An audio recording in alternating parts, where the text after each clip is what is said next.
Hello, everyone. Thank you for joining us from different parts of the globe to day 2 of the European Research Day 2022 Australia and New Zealand, a flagship event of Australia and New Zealand's Euraxess and organized in collaboration with the Delegation of European Union to Australia and the Delegation of European Union to New Zealand. Today, we'll be discussing about the PhD and postdoc opportunities in the EU member states. With that, please allow me to welcome our honorable guests for today. We have with us Professor Thierry Correge, who is the Science and Higher Education Attaché at the Embassy of France. We also have with us Dr. Anna Korpi, who is the Counsellor for Education and Science at Embassy of Finland. We also have Ms. Katarina McGrath, who is the Director of DAD Australia. We have with us Mr. Lukas Gerban, who is the First Secretary at the Embassy of Republic of Poland in Canberra. Then we have Dr. Istvan Sabo, who is the Vice President for Science and International Affairs at the National Research Development and Innovation Office of Hungary. We also have with us Dr. Daniel Loy, who is the Deputy Head of Mission at the Embassy of Ireland in Canberra. And finally, we have Mr. Javier Eco, who is the Project Manager at the Spanish Foundation for Science and Technology.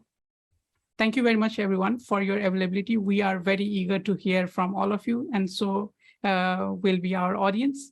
My name is Nishant Sandila. I'm the Regional Coordinator for Euraxess Australia and New Zealand. As I always like to say, for those who have joined our event for the first time, Euraxess is an initiative of the European Commission that addresses barriers to the mobility of researchers and seeks to enhance scientific collaboration between Europe and the rest of the world. We provide free information about European research, career opportunities, international collaboration, and networking possibilities. Since all of you are watching this on your laptop or phone, I'll encourage you to type Euraxess Australia and New Zealand on Twitter, LinkedIn, Facebook, or YouTube and follow us there. You can as well tweet about this event with the handle #EID2022. Now, moving on to today's session, just to give you the running order, we'll begin with hearing the opportunities in Germany, then we'll move to France, Finland, Poland, Hungary, Ireland, and Spain. I'd like to encourage all of you to please use the question function in the Q&A Zoom interface to ask any question that you might have while our speakers are speaking. We'll come back to take your questions at the end of each intervention, which means that when a speaker is speaking, please write questions because the speaker will only be staying for the duration of their presentation. So if you have questions, please start writing them on the Q&A, and then we'll come back after the presentation to take your questions. Now, without further ado, please allow me to welcome Ms. Katarina McGrath, Director of DAD Australia, to begin with her presentation. Over to you, Katarina. Thank you very much, Nishant. I'll quickly share my slides for today.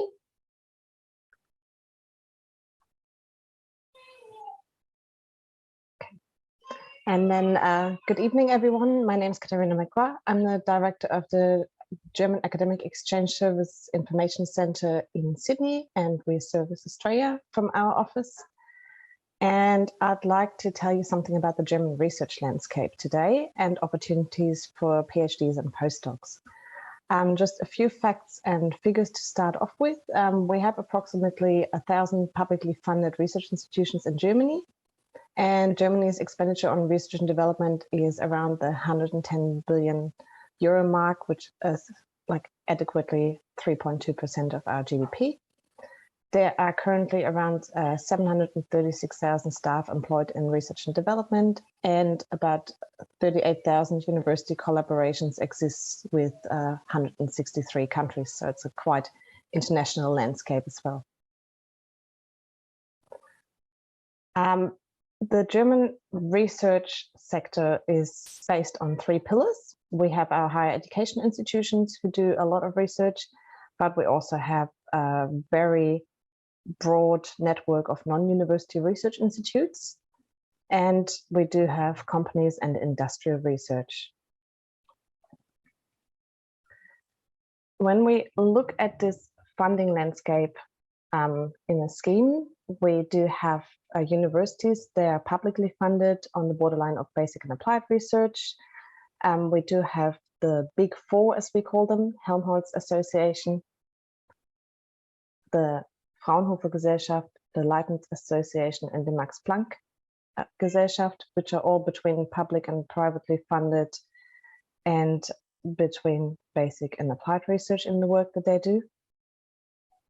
Why do we call them the Big Four? Because they have incredible budgets and great numbers of staff and institutes with different research focuses throughout Germany.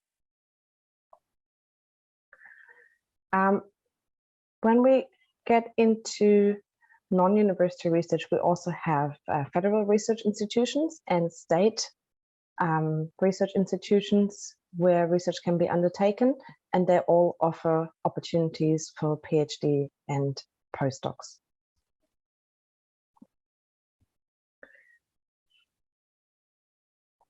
Also, I'd like to mention that 69% of all research and development expenditure in Germany comes from business and industries, with the most innovation driving sectors being automotive engineering, mechanical engineering, electronics, information communication technologies, and pharmaceutical research.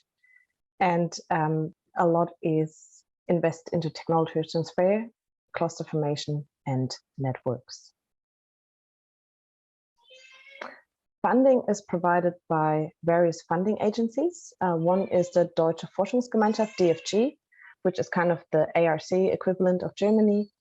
They provide scholarships and grants for all disciplines and fund more than 30,000 projects per year and have a budget of 3.3 billion per year and have 6 offices abroad.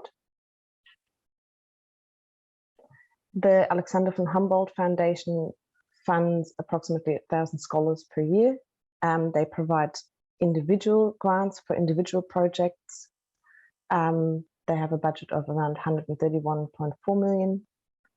And what's great about them is their incredible network of Humboldtians. We also have the Australian von Humboldt Association as well, and they have a great alumni network that provides you with a lot of opportunities after you have been funded by them. The German Academic Exchange Service, which I'm affiliated with, funds scholars for academic exchange on all career levels and all disciplines, with a budget of around 550 million euros. And we also provide free advising service for people that are interested in doing, for example, a PhD in Germany or research in Germany. They can contact our offices and just get in touch with us and inquire about the opportunities that are there for them.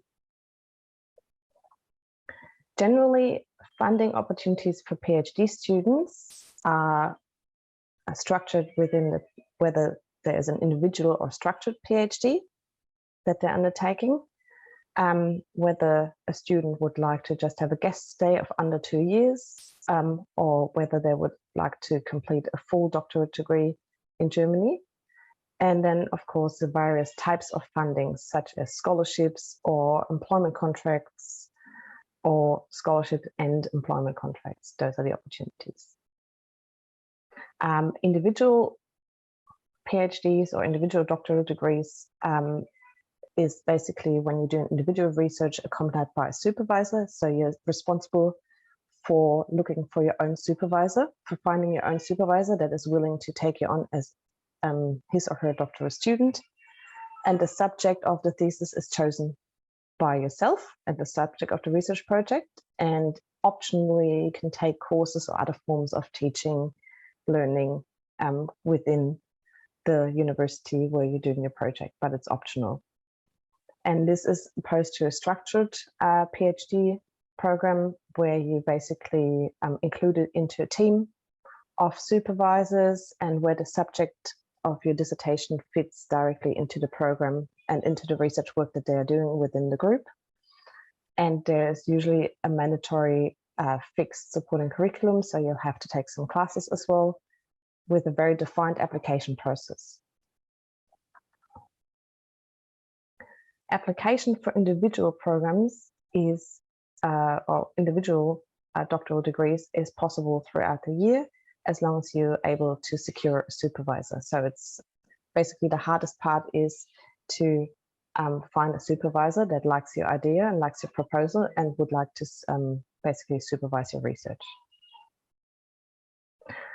Financing your PhD in Germany is not that difficult since we don't have any tuition fees, only administrative per semester charges.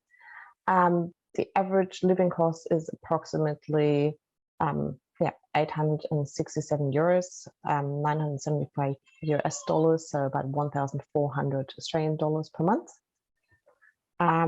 Funding opportunities exist in forms of scholarships or paid positions and research associate contracts to accompany your PhD research. And in regards to funding opportunities available, we have this nice big chart also classed in whether you'd only like to stay for a couple of years or you would like to complete a doctorate in Germany. Whether it's a grant or work contract, whether you're able to do an individual program or structured program. And this brochure is available for download as well, and I'm happy to post a link in the chat. Some funding opportunities are, for example, DFG funded research training groups. They're research programs with a very thematic focus, so it's more like a structured program. We do have the graduate school scholarship programs where there are DAAD funded programs at universities or non-university research institutions, international Max Planck research schools, Helmholtz international research schools and graduate schools, Max Planck schools, and structured programs offered by universities at other higher education institutions.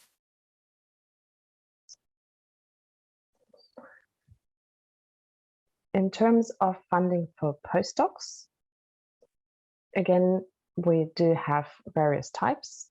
Would you like to, for example, have a research associate position or a young research group leader, or we have junior professorships for postdocs as well? The duration of the funding, would you like to just stay for like under 1 year as a guest, as a guest researching at a German institution, or would you like to consider a longer term stay over 1 year?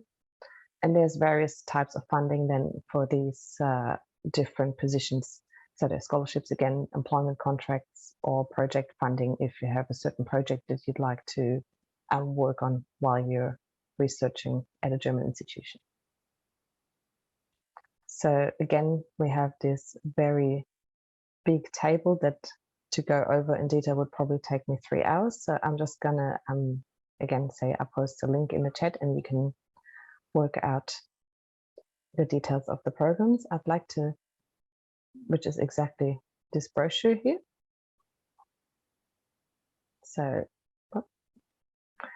and also we have a great website, researchingermany.org/funding, where all those funding opportunities are summarized again, and where you're able also to use like a funding database. Sources of information. I'd like to mention a couple of databases and websites that are quite important when you're thinking of maybe doing a PhD in Germany or doing a postdoc stay in Germany. One, of course, it's called PhD Germany. It has a database on specific PhD funding. It has advertisements for specific PhD positions by universities and non-university research institutions. The same goes for the researchingermany.org career website. Euraxess, of course, has a German office as well and offers many opportunities within the EU-funded projects. Academics.com and the GFG jobs page are great things to start, especially also for finding a doctoral position. One other page that I'd like to point out that's not so well known is geret.org, which stands for German Research Institutions. This is quite important, especially if you would like to do an individual doctoral program and need to find a supervisor, because this is basically a database on who does which research at what institution with which specialization. So you can very specialized look for the field of research and find a person of contact that can help you to like identify a supervisor, because at least you know, okay, at this university they're doing exactly that research that I want to do. So then you can contact the people there and do research into the professors there that can actually supervise. If you are interested in doing a PhD in Germany, or even just a research stay doing your PhD and would like some funding for it, or if you're interested in postdoc positions in Germany, please get in touch with us. We have a website and we have an office here in Sydney. We're also available for consultations via phone and Zoom. And as I said, all advice is given free of charge, and it's our job to help you navigate the funding landscape and find the right funding program for your specific plans. And with this, I would like to thank you for your attention. I hope I didn't go over the time too much, and open for questions. Perfect. Thank you very much, Katrina. I think it was very short and very concrete on how you presented. So very well on time. Now, Katrina will be leaving, so you'll not have the chance to ask her questions. The same will happen for other speakers as well. So please start writing your questions if you have questions. Thank you very much, Katrina, for your time. We'll move on now to our second presentation for PhD and postdoc funding opportunities in France. And I'll welcome Professor Thierry Correge, who is the Science and Higher Education Attaché at the Embassy of France. Over to you, Thierry. Okay, well, hi, everybody. And thank you, Nishan, for giving me the opportunity to present the opportunities in France. First of all, I would like to present the French research ecosystem. It's very similar to what we've seen in Germany, actually. You have basically universities and what we call grande école, which is something specific to France. It's a kind of schools where you have specific exam to join those schools. And then you have the national research organizations. There's 25 of them. Just to name the biggest one, the CNRS is the second largest research institute in the world. It's about 10 times the size of the CSRO in Australia. Has 34,000 people working at CNRS. And then you have the industries, and they all join to work in what is called joint research units, which are located most of the time in universities, but they include people from the research organizations, and very often they work closely with the industries.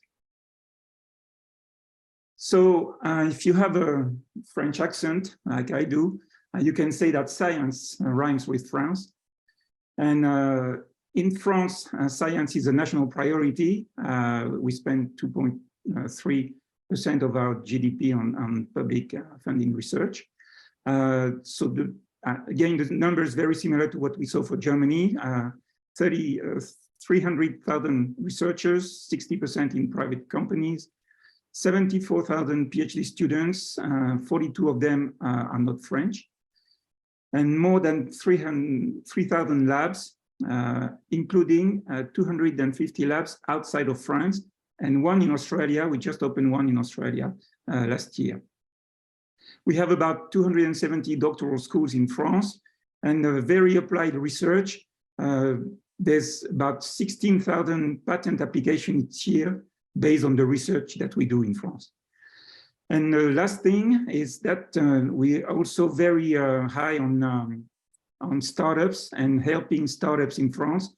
And we have the largest business incubator in Paris called Station F, where you have more than 1,000 startups which are housed together.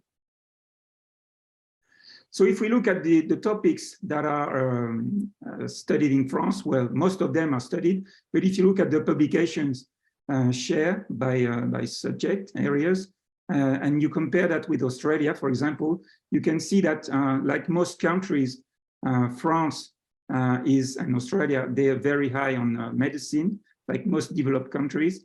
But there are significant differences. And for example, France is very strong on mathematics and physics and chemistry. In mathematics, for example, we have the second country in the world with respect to Fields medals, which are the equivalent of the Nobel Prize for mathematics.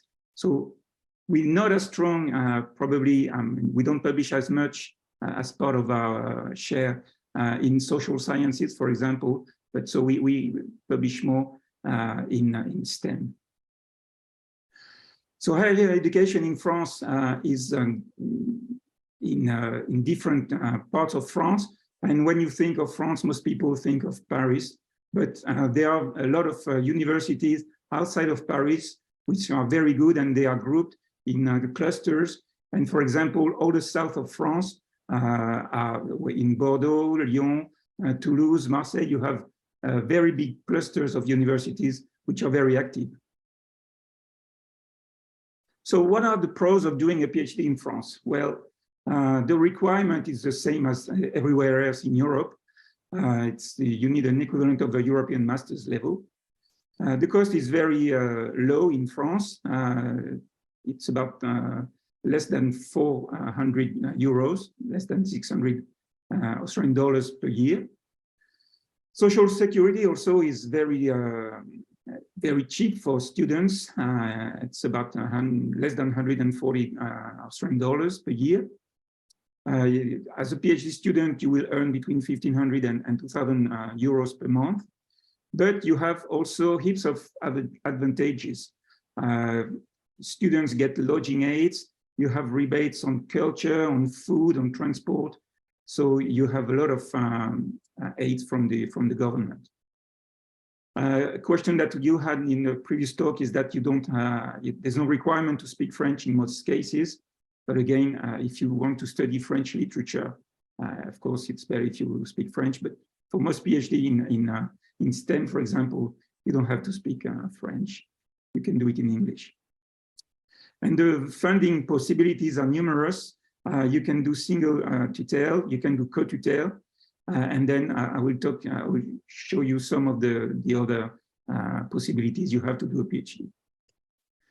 So if you want some information on PhD programs in France and on postdocs as well, there's a website, campusfrance.org, where you have a lot of information. Even for people who want to start before the PhD, there's heaps of information on this site. And you can actually, if you want to do a PhD, you can go on this site. If you want to do a PhD in Bordeaux, for example, you can click on this and you will see all the offers in Bordeaux, all the doctoral schools in Bordeaux. If you want to do a PhD, for example, in chemistry, and you can go on this website and you will see chemistry. You can select the subtopic you want. If you want to do analytical chemistry, then you will get to the next page where you will see all the different doctoral schools with the different offers. For example, if I stay in Bordeaux, at the time where I took this picture, you had 2 offers in the doctoral school for analytical sciences in Bordeaux, and you had 6 in Lyon and so on. If you want to keep a link with Australia and do a PhD, well, you can do a co-tutelle. Co-tutelle is a French name, it's a French invention. And so the idea is to have a research team in France and in Australia designing a joint research project for you. And then you will be enrolled in an Australian university and a French university, and you have a co-tutelle. And so in the end, you end up with a PhD from France and from Australia. So you'll have a double PhD. So we have different co-tutelle programs. For example, the CNRS has a co-tutelle program with ANU and with the University of Melbourne. So here are some of the different topics. You can see that it's quite varied. So whenever they set up a new program, they advertise the PhD topics and students can apply. We also have a very large program just starting now. It's called Offroad, and it's funded by the Horizon Europe co-fund program. It was built in partnership between RMIT University Europe and French universities and the CNRS to start with. And so now there's 22 partners in France, 15 in Australia. There's 65 co-tutel PhD that are funded by this program. And the first call for offer will be launched in February 2023. So 65 PhDs for students up for grabs. If you want to have a strong link with the private sector, the industry, we've been thinking about that, and we've been doing that for 40 years in France, 41 years now, the CIFRE program. Every year, more than 1,500 scholarships are awarded through the CIFRE program. So the idea is to have a company or an association or a community group, teaming with a lab in a university. They design a project, and then it's a PhD project, and then the PhD student will be employed by the company. It's heavily subsidized by the French government, and 1/3 of the PhD is paid by the French government, and the company can have tax rebates also. You might think that it's designed for big companies, but it's not true. 42% of SMEs get those CIFRE scholarship, and 41% with big companies, so it's roughly the same. And it's a scheme which is 47% of those PhD scholarships are around engineering, but 25% are around social sciences. And so it's quite diverse. And for small companies, it's very interesting, for example, because they can hire someone else for 3 years, have a project, a very high profile project done within the companies and subsidized by the government. And it's very easy to find a job when you've done a PhD scholarship, a PhD, CIFRE PhD, sorry. 90% of the people who do that, they find a job within 6 months, most of the time within the company they work with. And so hopefully, I've been working on that since I arrived in Australia 2 years ago. Hopefully the future for that in Australia is to have a co-tutel CIFRE PhD funded by the French Minister of Science and Higher Education and an Australian partner. Several are interested in this scheme, the South Australian government, the Victorian government, maybe the federal government. And so the idea would be to do a co-tutel PhD in relation with a French company operating in Australia, and the PhD student would be employed by the French company for the 3 years with a very high chance to be hired afterwards. All right, so much for PhD. Now, postdocs opportunities in France. Well, it's roughly the same scheme. You have still the landscape hasn't changed. What I can add is that you have, in the past 10 years, we have developed in France what we call LabX, which is Laboratory of Excellence. And you have LabX in different areas, different topics. I put some of them here. Some work in medicine, some work in environmental. The coral one is about coral reefs all around the world. And so those LabX have a lot of money, and they can employ postdocs, same as the universities, the research organization, and the industries. And so if you want to find a postdoc, you can go on the Campus France webpage. You have offers there, same as for PhD, but you can also have a look at the different sites from, for example, the research organizations. And I went to the CNRS webpage last Friday. And last Friday, to give you an example, there were 56 PhD offers and 245 postdoc offers. So there's a lot of postdoc offers on just the CNRS, and you can go to INSERM, which is the equivalent of the CNRS, but for medicine. You can go to INRAE, which is for agriculture and environment, and so on. So you have a lot of offers all around, and of course, with the LabX and within the universities. Thank you very much, and I'm open for questions. Perfect. Thank you very much, Thierry. I think it was a very clear presentation, and I'm sure that you will have a lot of applications from Australia and New Zealand to France for PhD and postdoc opportunities. Thank you very much for your time. Moving on with our presentation now, I'd like to welcome Dr. Anna Korpi, who is the Counsellor for Education and Science at the Embassy of Finland. Anna, over to you whenever you are ready. Thank you, Nishant. And I have to correct you in the very beginning because I'm not a doctor myself, so just Miss Anna is okay for this time, maybe in the future. But indeed, my name is Anna Korpi, and let me also share my screen really quickly. Hopefully it's now in the presentation mode. Yeah, like I said, my name is Anna. I actually work at the Embassy of Finland in Singapore. So I'm really happy to, of course, support our embassy in Australia for this event, even though I sort of don't actively work with Australia, but very happy to be here today as well from Finland's side. For those of you who don't know where we are, even though I would think that most of you do, but just a quick recap, we are situated back there in the north of Europe, and with a population about 5.5 million people, and of course the country is quite big for that population. So much of the land, especially in the north and the east, is empty. But what we are, of course, more known for is, of course, things like innovation, technology, and education.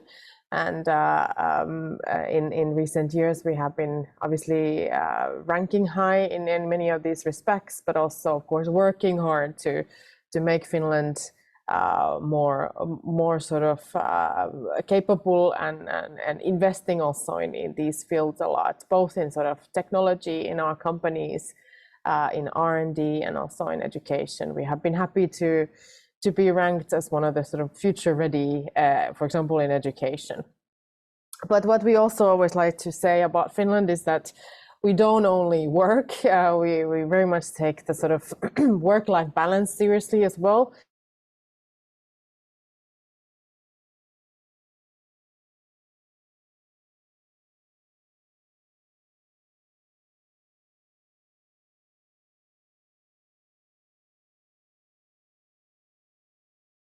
And other projects and passions as well.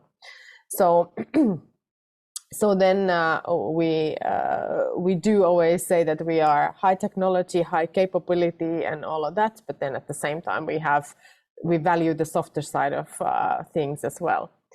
Like I said, we have been happy to sort of be sort of portrayed as sort of an education nation. And of course, today we don't talk about education that much, but to say that the Finnish population and the people living in Finland are high quality, and this is of course due to the good level of education in the basic education, but also in the good level in the higher education. And at the moment, our government is making further investments into this as well, to even upgrade the kind of education levels at all times. But also, like I said, in the innovation scoreboards, we've been, of course, ranking well, and one of the innovation leaders in Europe. And of course, this is due to the sort of both the investments into the research and innovation activities, but also to the kind of companies and society valuing research and valuing innovation. So, and this is of course something that we also like to, we at the moment are investing also a lot, because at the moment the sort of research and investments efforts are about a bit more than 3% of our GDP, and we have made a national goal to raise that to 4% of the GDP by 2030.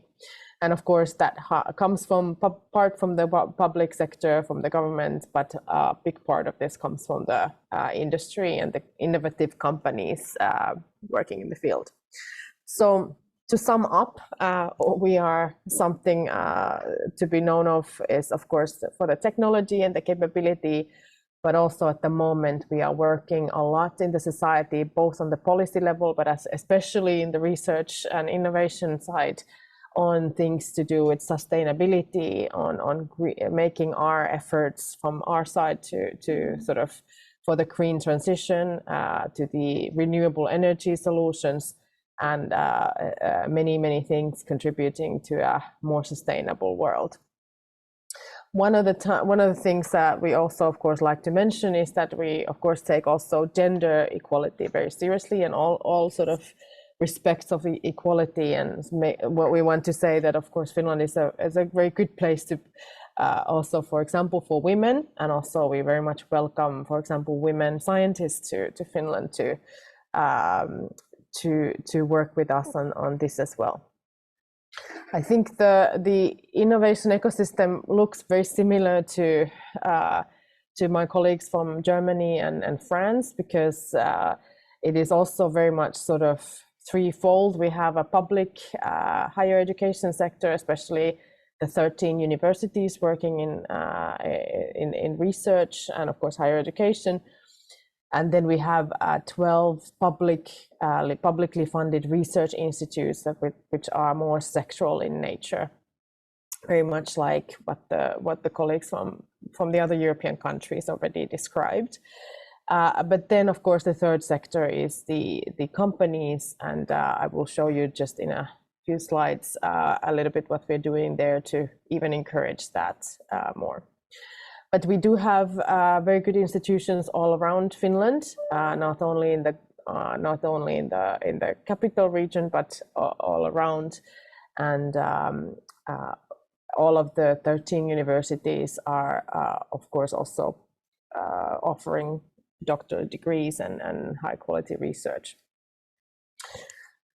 Sometimes we are asked that where is Finland good at in terms of science, and I guess this is one way of looking at it. So we have some of the strongholds are, of course, in economics and in business, for obvious reasons, for agriculture and forestry, but also in other natural sciences.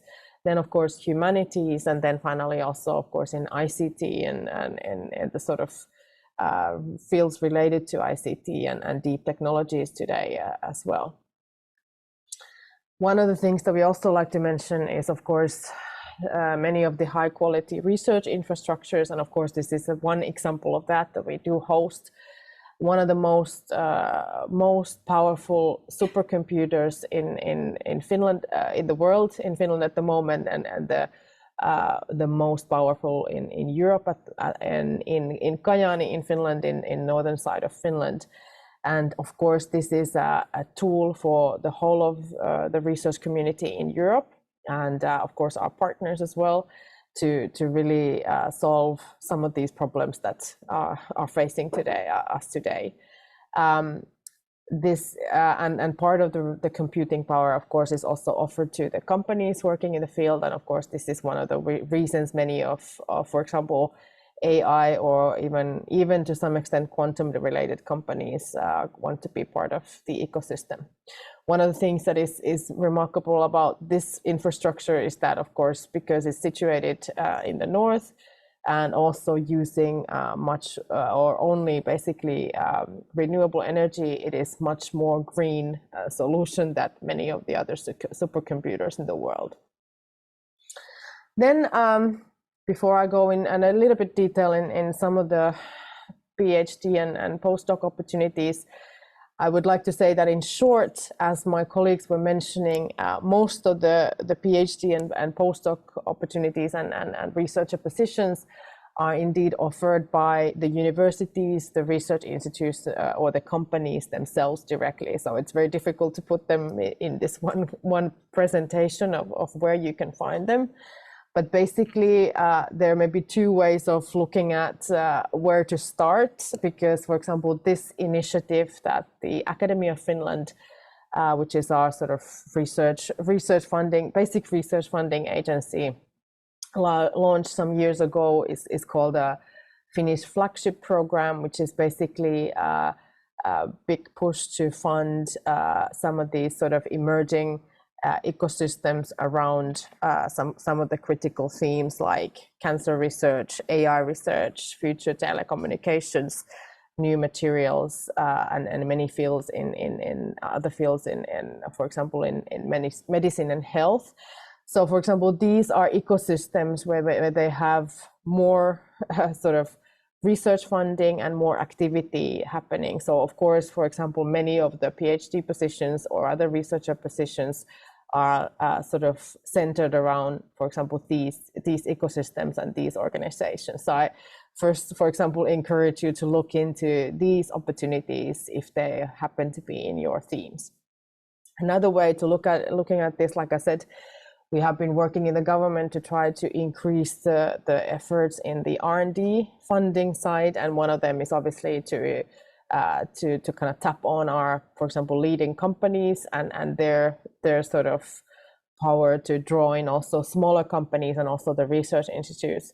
So we have launched sort of an initiative called the Leading Company Ecosystem. A little bit similar than the flagships, but these are led by the big companies in Finland. So these are just some examples of ecosystems or kind of bigger research efforts that these companies are heading, and the government is partly matching the funding that they are putting in there, and the funding actually goes mostly to research organizations and small and medium-sized companies. So again, another place to look for interesting ecosystems, interesting players, and of course the companies themselves also offer, especially postdoc or researcher positions after your PhD. Some even have their own PhD programs. So finally, about some of the specific tips to take for, especially for the doctoral studies. The applications are usually indeed made directly to the universities or the research institutes. And you will need to go on either their own websites or then look into a page called studyinfo.fi for the PhD programs, for the doctoral programs. And these are two ways, of course, looking at it through the universities or the institutes themselves, or then to this central website.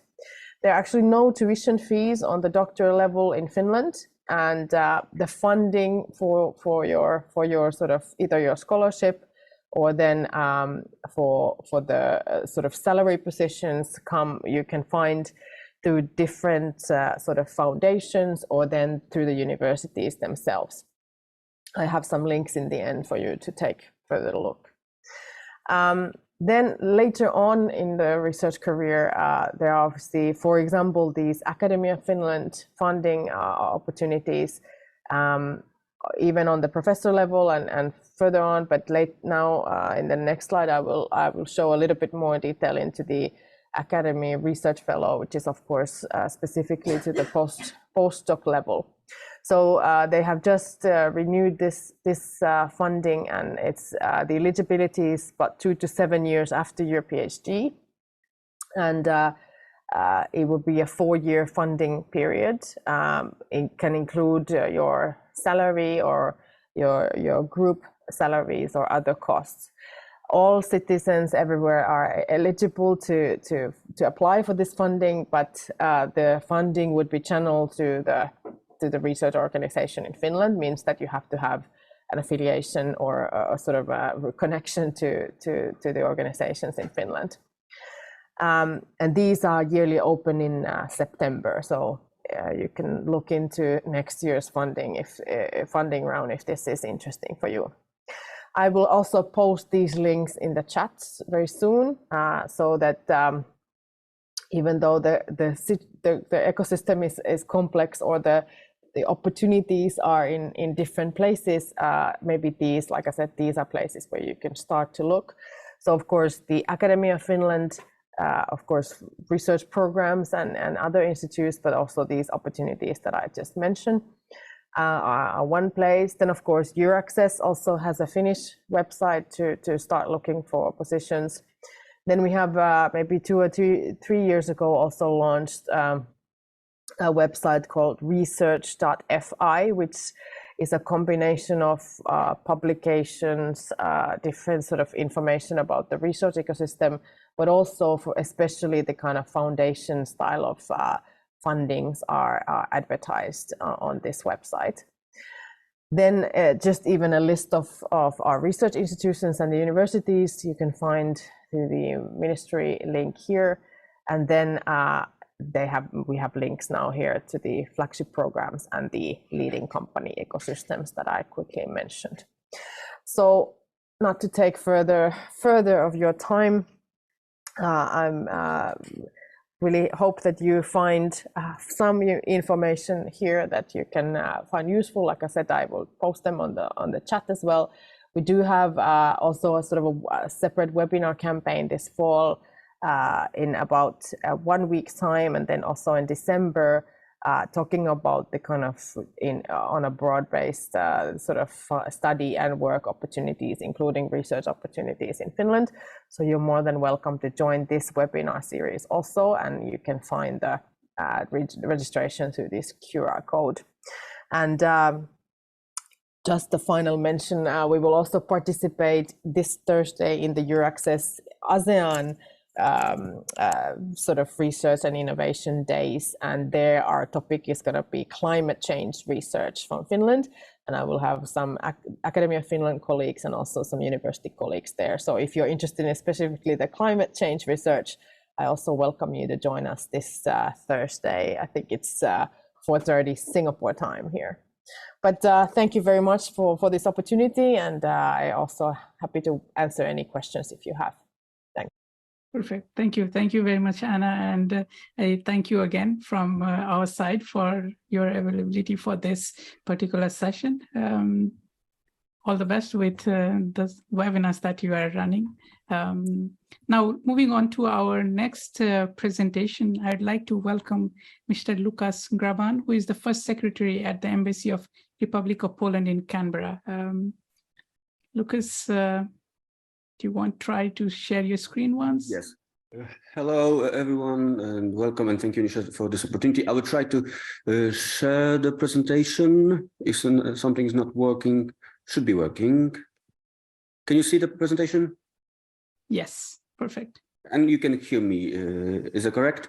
Very well. I had some technical issues at the beginning of the meeting, that's why I'm kind of sensitive with it. Okay, once again, thank you for this opportunity, Nishan, to present also Poland and opportunities to study and research in my country. My name is Łukasz Graban. I work at the Polish Embassy here in Canberra, the Bush capital. So why study in Poland? Similarly to our other European partners, we have long and rich tradition of university education in Poland. The oldest university was established in 1364. We have some famous Polish scientists, and I wanted to mention two particular ladies in this group. First is Maria Sklodowska-Curie, who is also a great example of how much we have in common with other European partners, in this case, France. She was the very first woman to receive the Nobel Prize. The other example is Professor Lidia Morawska. She's a physicist professor at the University of Brisbane, and she's probably the most prominent example that you can do your PhD in Poland and then pursue a great career in Australia. She was an advisor to WHO in 2021 and was nominated by the Time magazine as among the 100 of the most influential people in the world. When it comes to the number of students, we are Poland top 5 in Europe. We have very wide selection of over 700 study programs on different levels. I will elaborate a little bit on it later on. And we are very competitive when it comes to tuition and living costs, particularly in comparison to our Western European partners, of course. So when it comes to the higher education institutions in Poland, these could be divided into two main groups, state or publicly funded and private institutions. These institutions could be further divided into two main categories, academic and vocational institutions. And basically, when it comes to PhD studies, the academic institutions conduct studies on this level, or research institutes, including Polish Academy of Sciences and its research institutions. Among best-ranked Polish universities are Jagiellonian University, which is the one I mentioned, the oldest in Poland, University of Warsaw, the biggest one. I need to mention Adam Mickiewicz University in Poznan because it's my alma mater, and there's also Warsaw School of Technology, Warsaw School of Economics, University of Science and Technology in Krakow, and many, many more. I will show you later on also how our university system is dispersed in Poland. When it comes to supporting bodies, of course, main body would be the Ministry of Education and Science. But for those who are interested in undertaking studies or research in Poland, the most important institution is Polish National Agency for Academic Exchange. NAWA, W would be pronounced like V in our case. NAWA is important for two reasons. It is organizing all different types of scholarships or exchange programs for students from abroad, but it's also an institution, government agency responsible for all matters related to recognition of foreign certificates, diplomas, etc.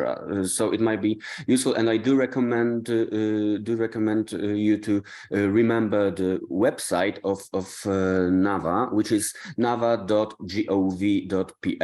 Of course, they also run the website in English. Important website when it comes to searching for options for different studies in Poland is a website run by NAWA, study.gov.pl, where you can see you can search for different studies in different areas on different levels, including doctoral studies and studies which are in different languages, like in English, which would be most popular foreign language in Poland, but also in German. There are also some studies offered in Russian language. The other useful website is polon.nauka.gov.pl. This is an integrated system of information on science and higher education in Poland. It is kind of connected with the study in Poland, because from here you can also access the information on Study Finder. But this website is rather focused on the science aspect and doing researchers in Poland. Some other institutions that might be helpful in this respect: Foundation for Polish Science. They also announce on their website different programs and offers of scholarships or fellowships. The other two would be Polish Academy of Sciences and its institutes, where you can conduct doctoral studies and pursue postdoctoral career, or also National Science Center. All of these institutions, of course, have their website in English, so there is no problem in communicating. I think I should also mention that of course, we speak Polish in Poland, but as it was indicated, there are some various studies offered in English language. And also, Polish people are quite keen, and we can I can clearly say that English is widely spoken, and you can easily communicate, particularly among younger generations, in English in Poland. The total number of, as I mentioned, we are in top 5 when it comes to the total number of students in Poland. It's more than 1 million students.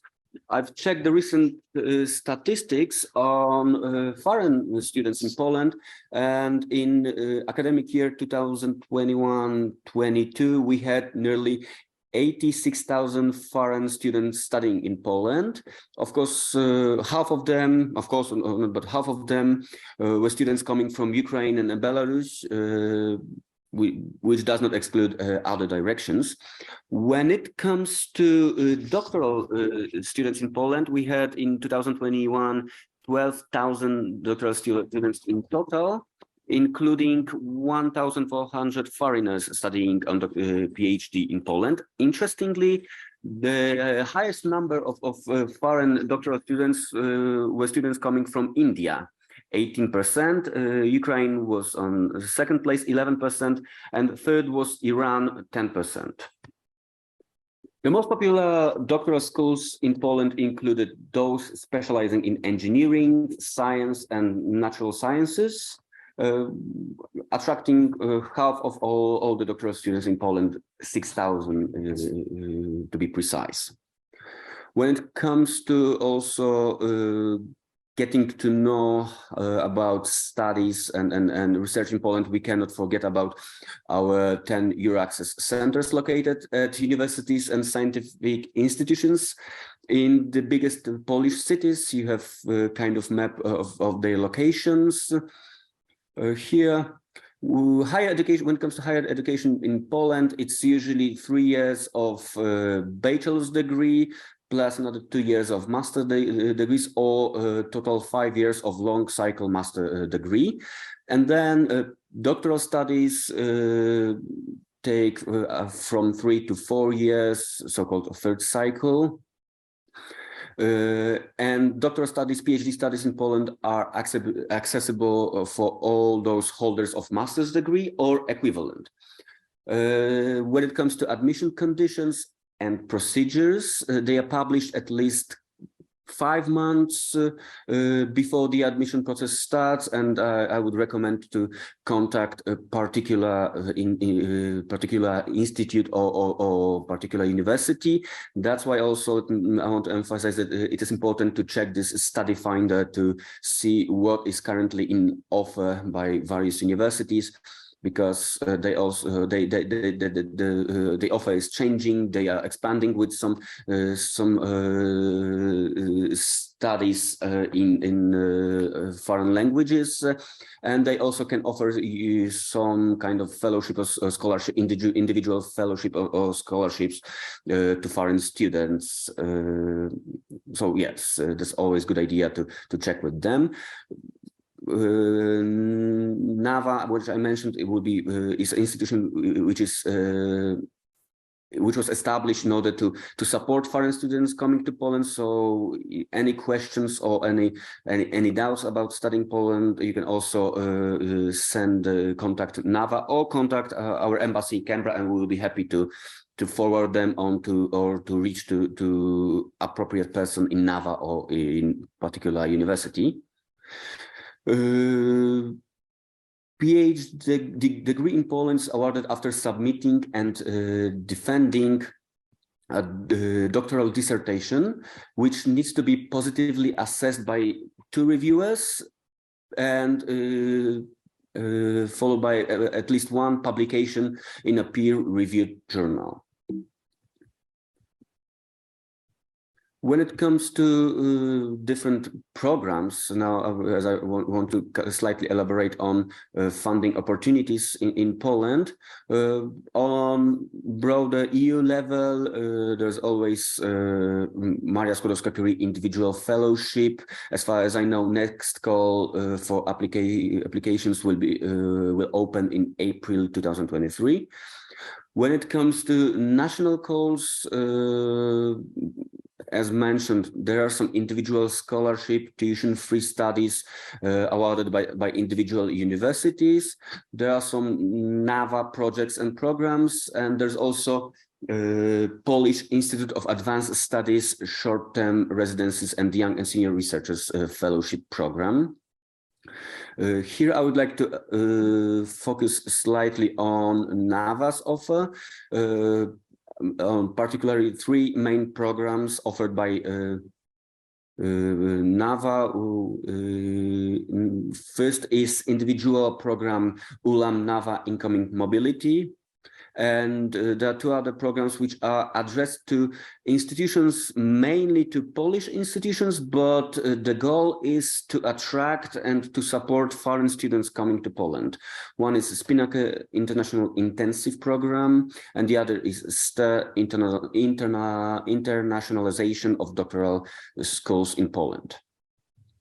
When it comes to ULAM program, eligible applicant needs to hold a doctoral degree awarded outside Poland. Of course, he or she cannot hold Polish citizenship, and this person has not. The requirement is that this person has not lived, worked, or studied in Poland for at least for the last 3 years. In some more details, there's some requirements for minimum 3 scientific achievements. The visit can last from 6 to 24 months. Part of the program is the coverage of living cost, mobility allowance, and living allowance for family members.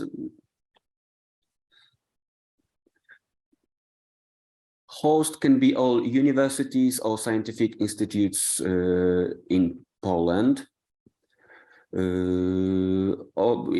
Also scientific institutes of the Polish Academy of Science in Poland and its research institutes. Call from ULAN mobility program are announced once a year in the European spring. So in a couple of months, in a few months, there will be a call announced, and arrivals are expected the following year. So the other program, Spinaker program, as I mentioned, is aimed at Polish higher education institutions, but it offers a scholarship for foreign students, including PhD students, during their stay in Poland, regarding their participation in international intensive program. Here up to the maximum amount of 5,000 Polish zlotys per person could be offered to cover the cost of travel to and from Poland, food costs, accommodation, visa, accident insurance, etc. There's also designated individual program coordinator, Ms. Agnieszka Gałan, if you want to contact her directly in NAWA to get some more details. STER program is also aimed at Polish higher education institutes, but the goal or idea is to support foreign students, international PhD students coming to Poland. Upcoming call for applications will be announced in spring 2023, again, European spring. And it's Polish institution which is applying for the funds to NAWA. So here again, if you are contacting any particular university in Poland, you might also be interested in asking them, inquiring if they are planning to participate in STER program offered by NAWA. So under this program, international PhD students can be offered scholarship if they write PhD thesis or participate in summer programs or conferences in Poland. There are also some grants for professors from abroad teaching at Polish doctoral schools. Scholarship for Polish. The other leg of the program is scholarship for Polish PhD students to send them abroad from 1 up to 10 months. And here there's also program coordinator, Mr. Andrzej Szachewicz. That would be all from me. Here you can also see my email address, which is lukasz.graban@msz.gov.pl. For any inquiries, for any questions, we are very happy to take your emails and either pass on to right person in Poland or provide you the best answer that we can here in Canberra. Once again, thank you very much. I think moving on to our next presentation, we have Dr. Esteban Sabo, who is the Vice President for Science and International Affairs at the National Research Development and Innovation Office of Hungary with us today. Over to you, Dr. Sabo, and please feel free to start sharing your screen whenever you are ready.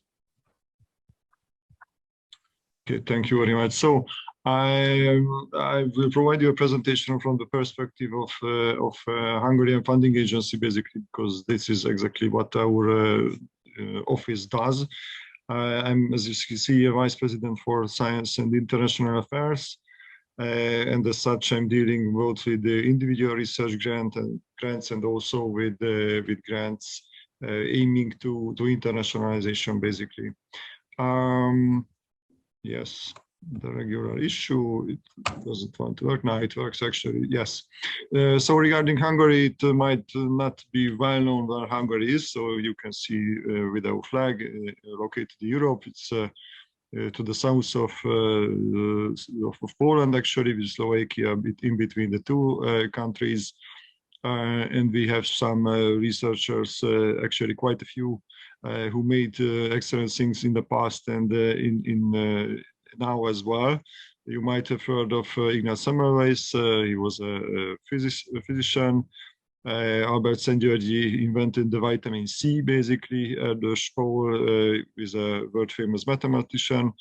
And Katalin Karikó is a nowadays sort of celebrity scientist who actually helps boosting confidence in science, at least I hope, through inventing the Pfizer vaccine. So we can all be very grateful to her.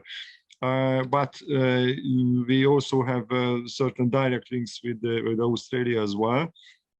Because currently we are trying to accelerate somehow innovation in Hungary. And there is a great initiative of MIT, the Massachusetts Institute of Technology, which is called this, as you see, the Regional Entrepreneurship Acceleration Program. And here we have Australian colleagues as well from Western Australia, because apparently they're also trying to boost innovation in Western Australia. And this is what we are trying to do in Hungary as well. So we already have connections in terms of innovation as well. So I do hope that you individually or at institutional level will also be able to build cooperations with Hungarian scientists and research institutions. So coming to the point, why are we doing the things I will show you immediately, what the initiatives. It's basically the vision is quite simple actually for Hungary. It's not really not difficult. We would like to have powerful Hungarian enterprises, stable jobs and rising wages, which all sound to be quite frank and simple, but obviously in nowadays situation, it is not very easy to achieve these goals. And also at the same time, we would like to become one of the top 5 countries in terms of life quality in Europe. And to achieve this, we have a multifaceted program.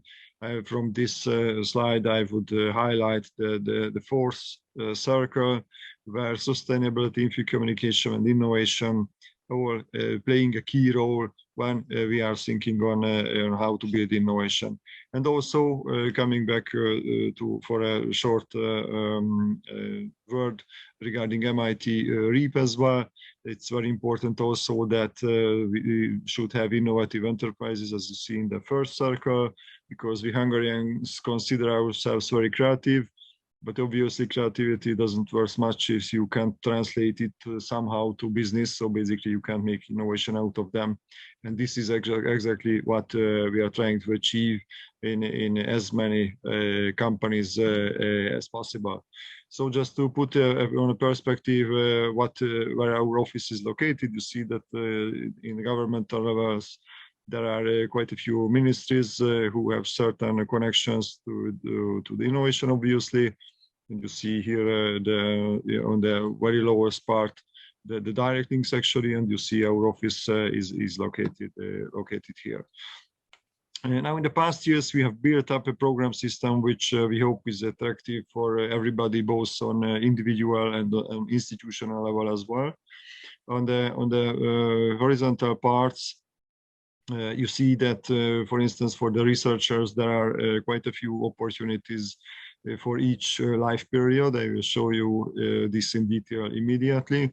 And also for the higher education and research institutions, there are dedicated initiatives And the logic behind these initiatives is that somehow we have to build critical masses of scientists and of scientific resources, because obviously you can't research everything. You don't actually have the funds to research everything. So at institutional level, we adopted the logic of Horizon Europe, which basically states that on research institution and institutional level, somehow you have to respond to bigger challenges, and you should conduct your research along certain dedicated thematical areas. It's very important to underline, however, that on individual researchers level, there are no thematical restrictions. So basically you can research whatever you want, provided it's excellent. And excellence is basically decided by other scientists themselves, as I will show in my in the future slides. Well, just to give you a perspective, what you should expect if you decide to come to Hungary and conduct your research, and also to see who might be the potential colleagues with whom you can do research.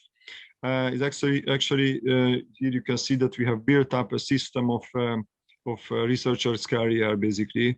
So from the exiting point from high school, or basically from the entering of higher education, you can already have research scholarship. Obviously, in this case, this research is somewhat restricted, I would say, in a way that in many cases researchers at this stage obviously will learn only the very basics of how to conduct research.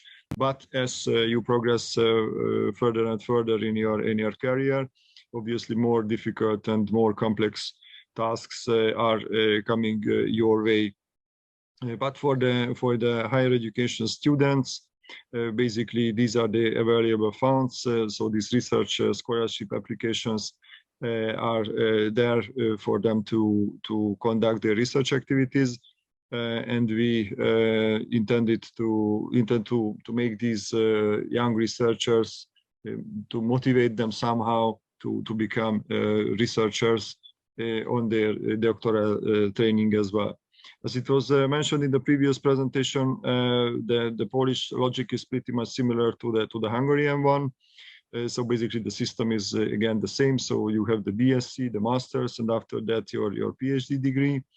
Here we made a bit of innovation as well in terms of the PhD degree, because we have recently introduced the so-called cooperative doctoral fellowship program, which is basically a regular PhD program, I would say, with a twist, which means that as a PhD student, you also have someone from a business enterprise who acts as a consultant for your PhD studies, and you conduct your PhD studies in a topic which is relevant for a dedicated business enterprise player. So this means that your PhD study will have immediate effect on certain business enterprises activities, which we believe is very important. So this somehow brings science and business sector closer to each other in individual level. But again, it must be noted that here there are no thematical restrictions also. So this means that you can research whatever you wish. Here, the only prerequisite is that it should be important for the business enterprise player as well. The Sklodowska-Curie actions were already mentioned.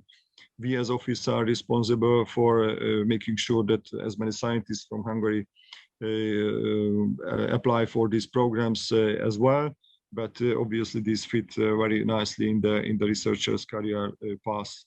And we have also recently introduced a funding scheme for the postdoctoral period as well, because usually at that time you are happy to have your PhD basically, but your scientific impact is not that high. So we wanted to bridge somehow this gap in your researcher career, and that's why this Power Up Science initiative was established. And also, if you go further and further, you can find dedicated research programs for the postdoctoral excellence, for the Boyer Fellowship, young researchers, etc., etc. These are all here on these slides. It's very important to note, however, that we consider young scientists young in terms of from the time. So we calculate the time when they attained their PhD. So basically, it doesn't matter if you are 45 or 35 years old. It matters only how long time has been passed between getting your PhD and the current date when it comes to the decision if you are a young scientist or not. And you see that we have a very, I would say, mature programs as well, and on a mature I mean which aims for very senior researchers. And you see in the top right corner of this chart that the Frontline Excellence Program is basically almost comparable to the ERC Advanced Grant actually. And this program is also open for foreign scientists as well. Actually, as a matter of fact, many of these programs are, basically all of these programs are open for foreign scientists as well. I mentioned you that the sole, I would say, decisive factor on deciding who gets research funding or not from Hungary at individual level is the scientific excellence. And to achieve this, we have built up a system which is called, in Hungarian is the OTKA, is the basic research system, where you can see that we have 4 so-called colleges in each scientific branches, which I would say very, very sophisticated. And you can apply for these bigger scientific categories.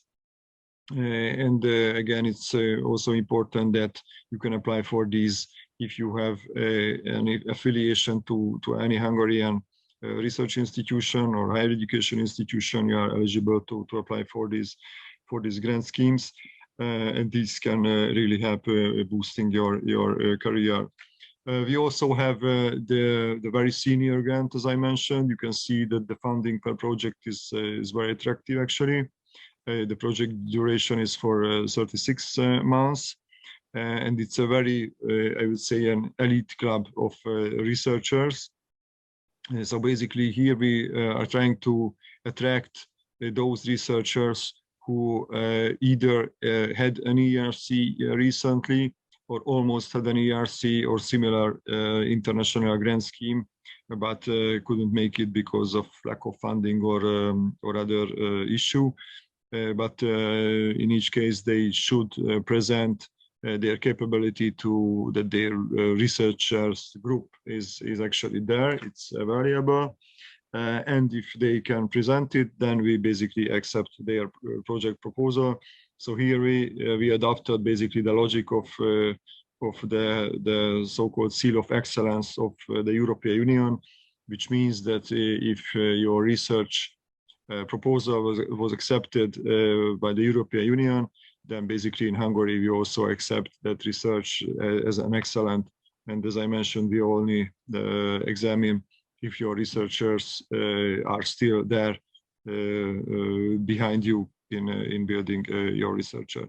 And it's also very important that somehow with these researchers you should somehow be able to connect actually to major institutions, because the prerequisite here again is also to have some Hungarian institutional affiliation. And this might be served by the National Laboratories Initiative as well, which we recently introduced in Hungary. Under the National Laboratories logic is basically to have a so-called one-stop shop in the scientific branches you see here, in the scientific disciplines, because the national laboratories basically are so each of them covers a network behind them.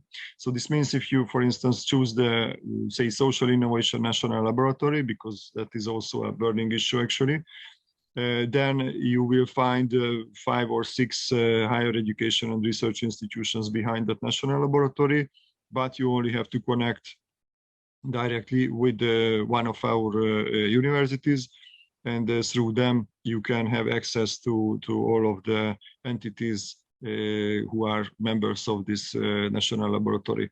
And this goes on with the other national laboratories as well. So don't let the small icons mislead you. The national laboratories network basically cover all Hungary, and here only the key nodes, which are basically the one-stop shops, are indicated. And of course, from the national laboratories concept, you can see that what are the biggest issues which we believe are very important for Hungary. So digitization is obviously an issue, culture, health, and somehow the secure society, and of course the environment are key aspects for Hungary. So these are the challenges to which the Hungarian institutions should somehow be able to respond to.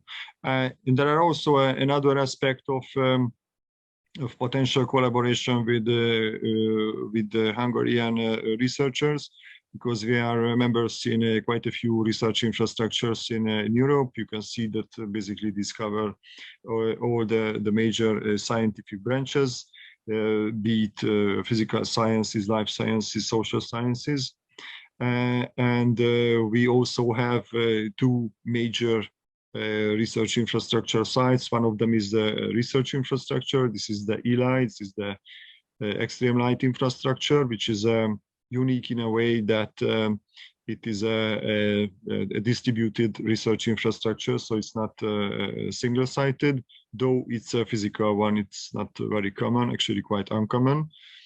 And this makes possible for excellent research in the field of laser research. There are researchers ongoing here, not only in the physical sciences, but also in life sciences as well. For instance, they are now trying to find a way to find tumor markers in blood samples through the use of laser technology.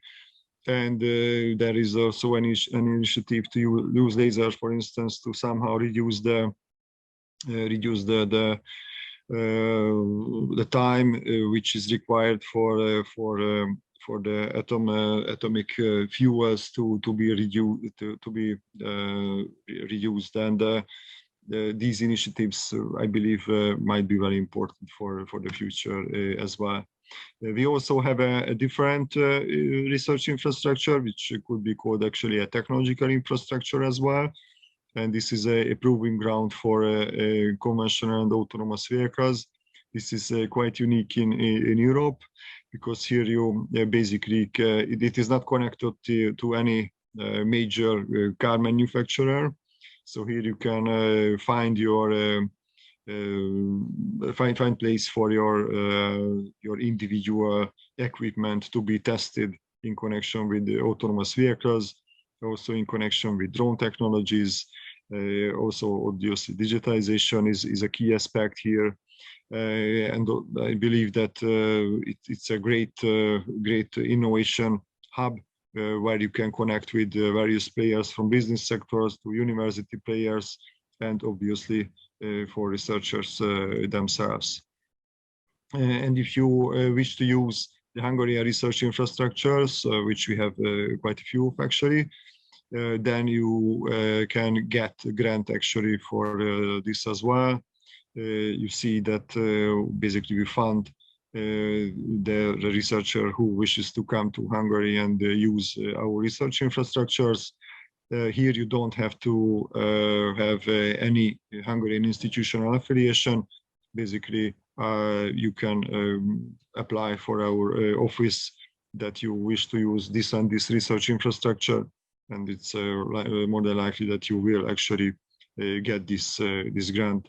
So this would have been the opportunities I wanted to present to you, and I hope that you found some which might be of interest.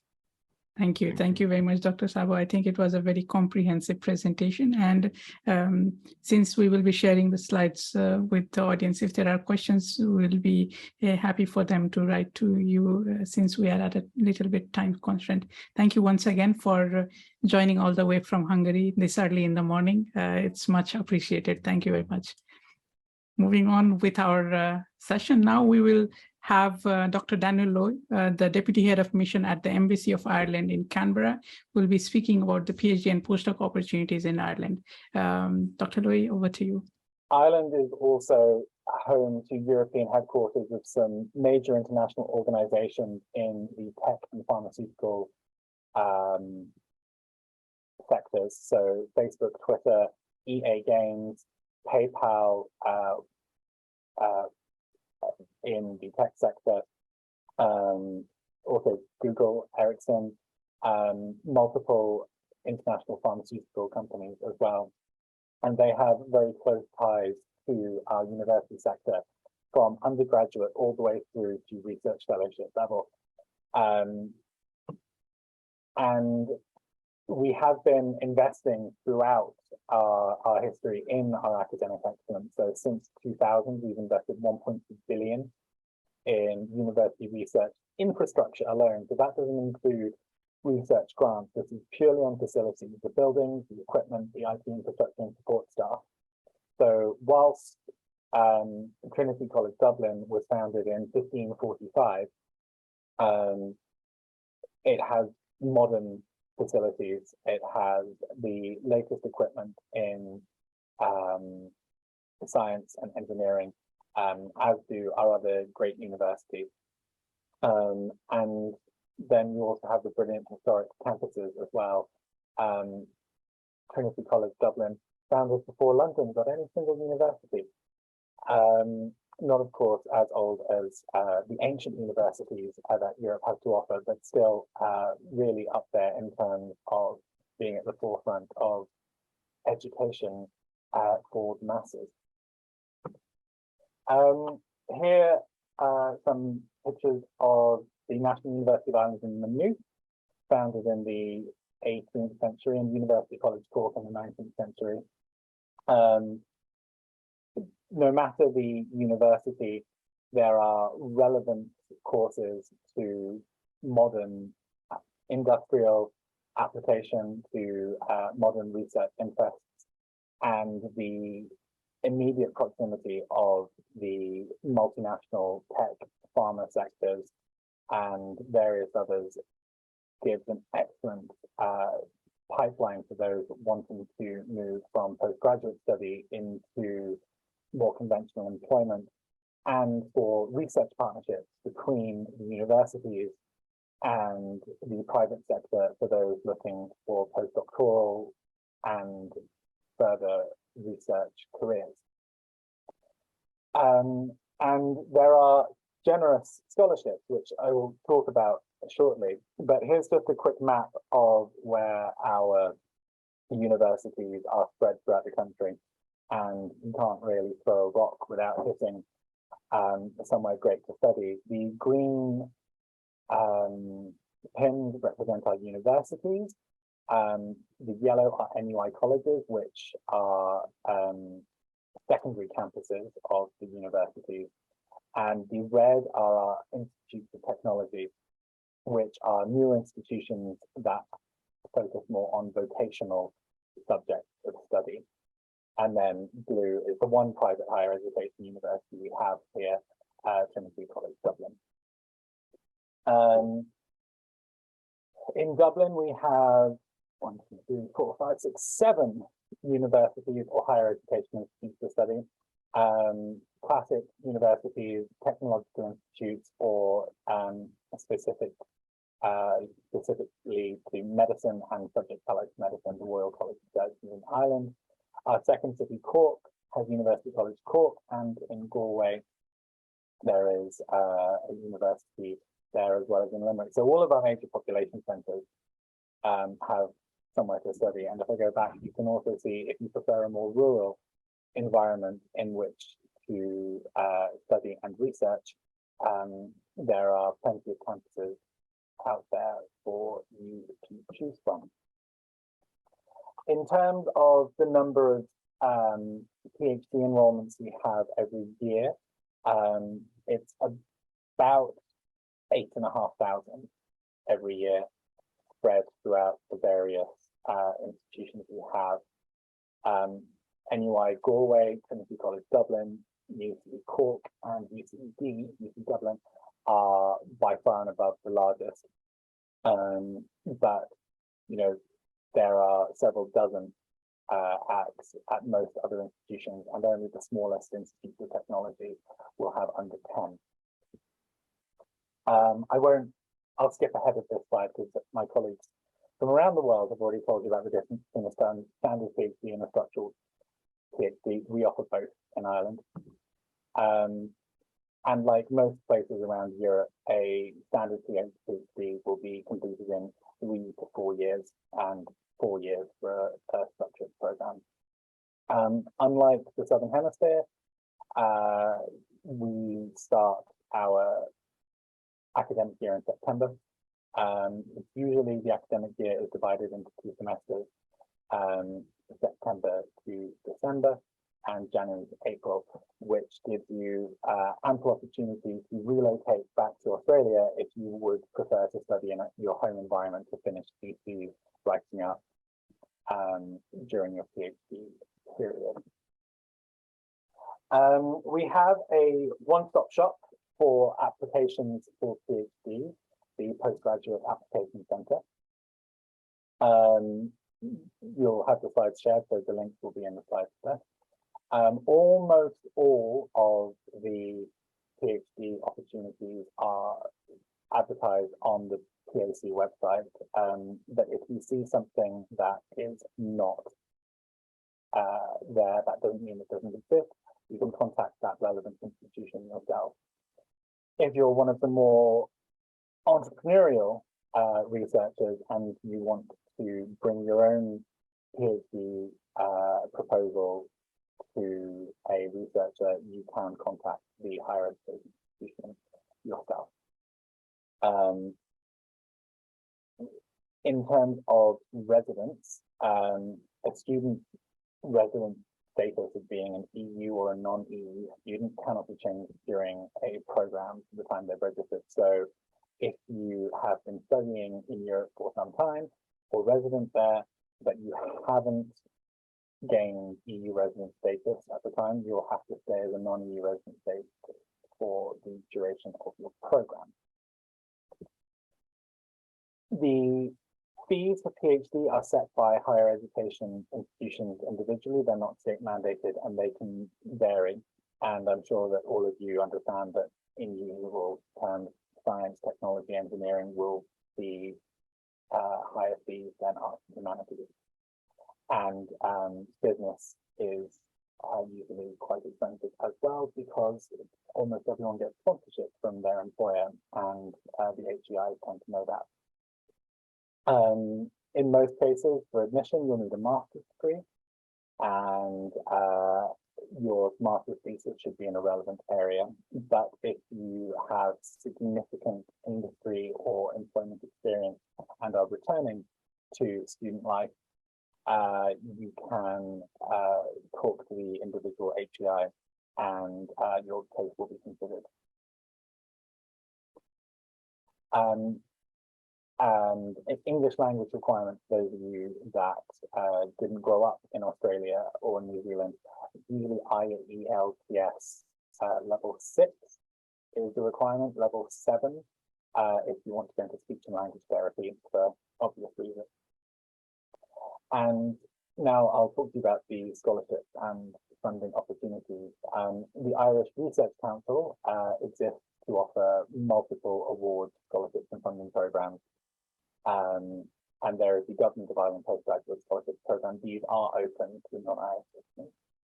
There is the employment-based postgraduate program, which supports an employed researcher as an enterprise partner. So if you have gained employment in Ireland in advance of taking up study, there is the opportunity to study whilst remaining employed.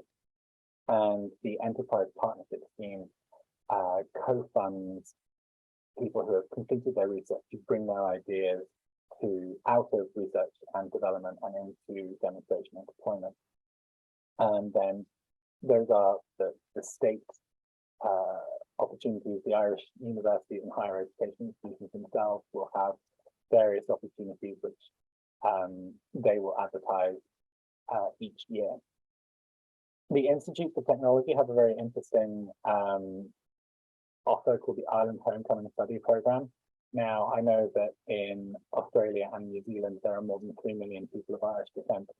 And if you have an Irish parent, grandparent, or great-grandparent, the Institutes of Technology offer a study offer funding to return to the land of your ancestors for a few years to study.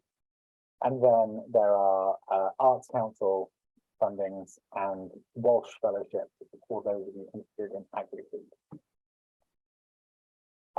STEM, Science, Technology, Engineering, Maths, has the support of Science Foundation Ireland, which plays against the Arts Council. So we don't say that the humanities students get more than the arts students, given our large pharma and tech sectors. The Science Foundation is an equally valuable for you. So I'll just talk about the largest opportunity, which is the Irish Research Council. They have 34 million euros a year and give out grants to about 1,500 researchers each time. This is not just PhD students, but postdoctoral opportunities as well. They say that their focus of research funding is societal, cultural, or economic challenges.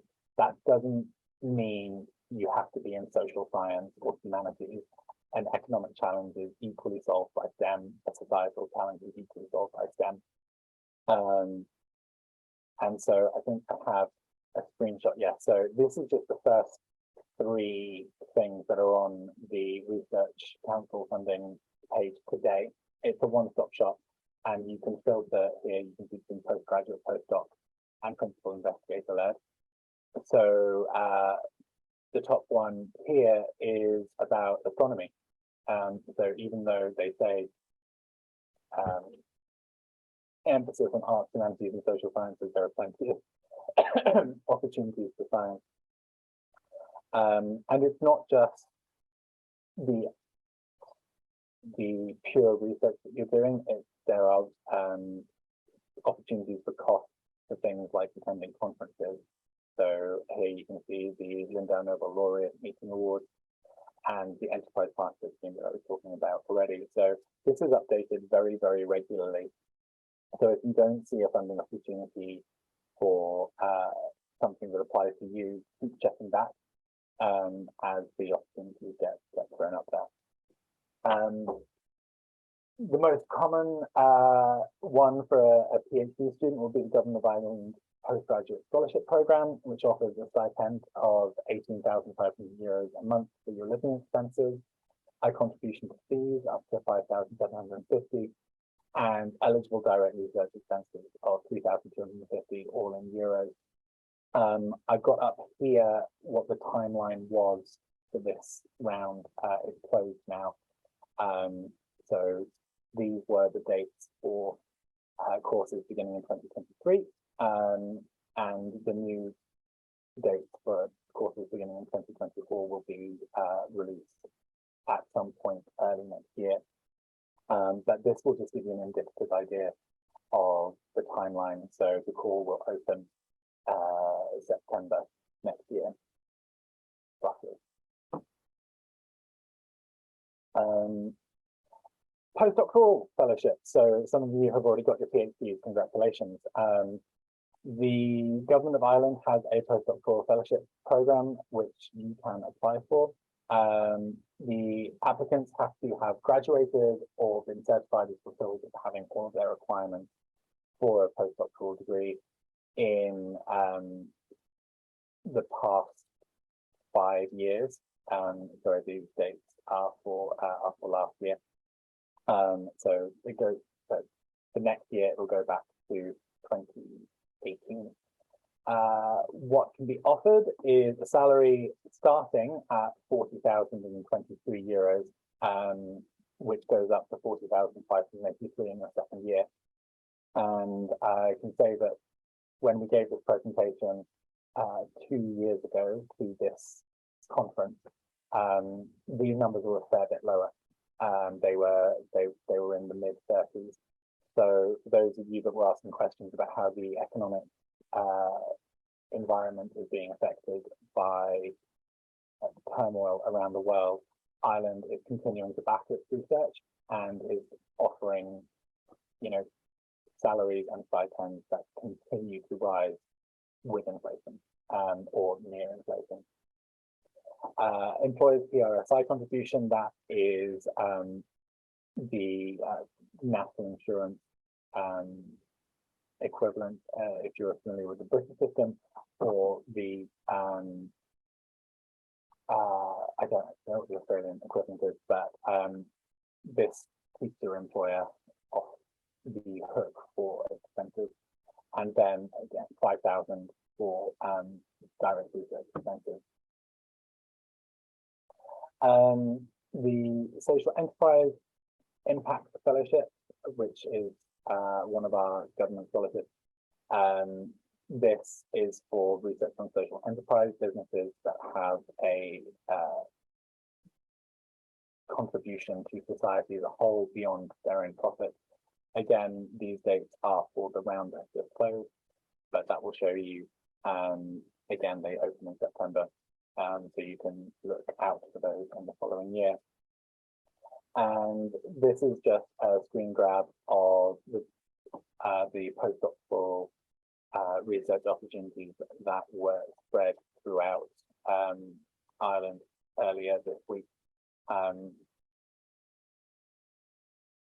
so you can see a wide range of subjects there. These ones I think were filtered for science, but equally there's postdoctoral research available in the most humanities like Renaissance, Italian literature. We're not all about the STEM. Australian passport holders and New Zealand passport holders don't require visas for Ireland. So the way you get here is to travel, and at the border you say that you are here as a student. You show them the relevant documentation of student enrollment, and then once you're through the border, at some point in the first 90 days that you're here, you register for registration. If you don't hold Australian or New Zealand citizenship, you may need a visa.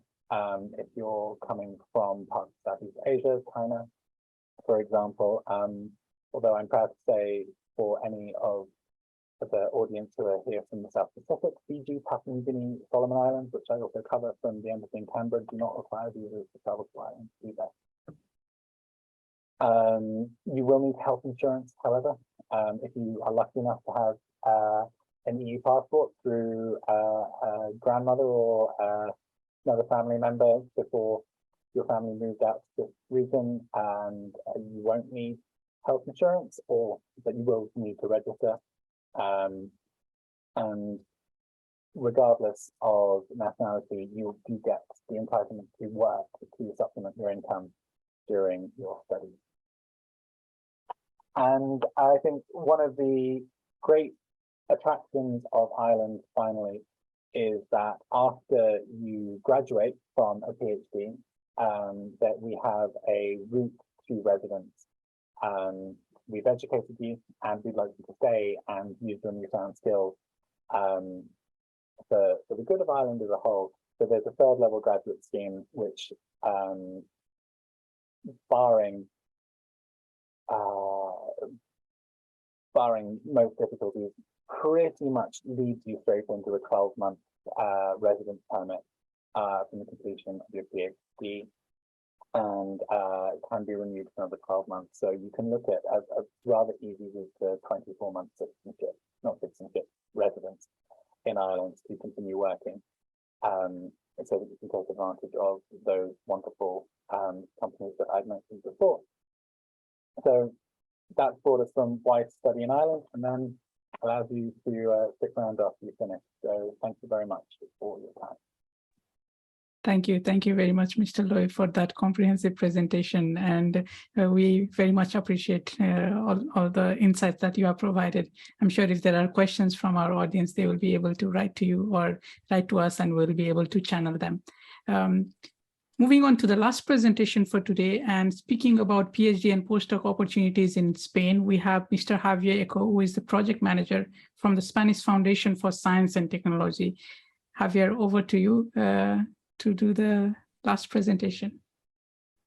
Thank you very much, and thank you for the invitation, for providing us always the opportunity to showcase the opportunities for PhD candidates and postdoctoral researchers in Spain. So as usual, give me a minute to open my slides, and please be so kind to confirm that everything is in place. Yes. Okay. So again, also I'm quite worried about the timing, that it's we're a little bit above the time. I think that the most important part, and I could actually stop here, is that you have those emails there that you can contact me either for Euraxess related issues, which are very much at the heart of the entire presentation that I will be providing today, but also with the part of MSCA, which, like in the case of the other countries who have presented along the morning, it's also quite an important instrumental way of EU funding, which helps develop the national R&D scenarios.